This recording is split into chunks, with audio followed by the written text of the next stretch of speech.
शब्द देकर यह जन्माती हैं कि समस्त देवताओं ने सहमत होकर यह भक्ष्य हमको दिया। इस तरह अपने को निर्दोष जन्माया। सुरसा ने कहा कि हमारा दोष नहीं, ये देवताओं ने हमको दिया है और मैं खाऊंगी। और साथ ही यह भी जन्माई कि जिनके कार्य के लिए तुम उद्यत हो वे ही तुम्हारे बाधक हैं, इसलिए पहले दैवकृत बाधा मिटाने का उपाय तो सोच लो।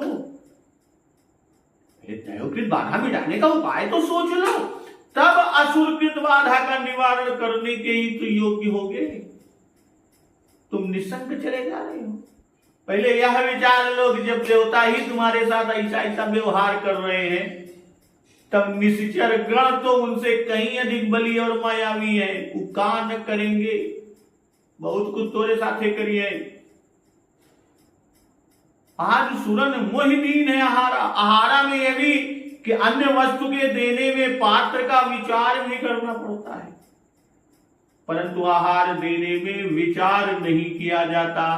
अतिथि सर्वदा पूजनीय है।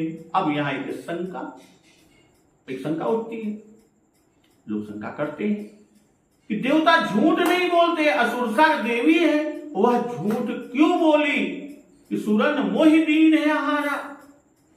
तो उसका समाधान भी सुरसा स्त्री है, स्त्री स्वभाव से झूठ बोली। किंतु यह लोग रावण की उक्ति जो मंदोदरी से रावण ने कही है वह देते हैं। रावण ने जो मंदोदरी से कहा था, जब मंदोदरी रावण को समझा रही थी, उस उक्ति को देते हैं कि नारी स्वभाव सत्य कवि कही, अवगुण 8 सदा उर रही, असहस यनित चपलता माया, भय अविवेक य शौच यदाया।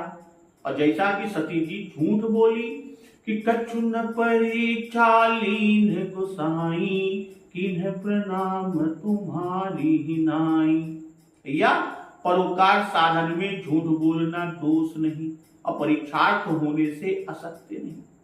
किंतु वास्तविकता क्या है? वास्तव में भगवती सुरसा हनुमान जी की परीक्षा लेने आई है। आज देवताओं ने मुझे आहार दिया, यह कहकर उसने युद्ध का रास्ता रोक दिया। भोजन नहीं मांगी, युद्ध का रास्ता रोका। और इसलिए भक्ष्य बनो। और पहले ही बुद्ध की परीक्षा सामने आई, इसीलिए तो आई है सुरसा। भाई परीक्षा में जो धोखा दिया जाता है उसकी गणना असत्य में नहीं। क्यों?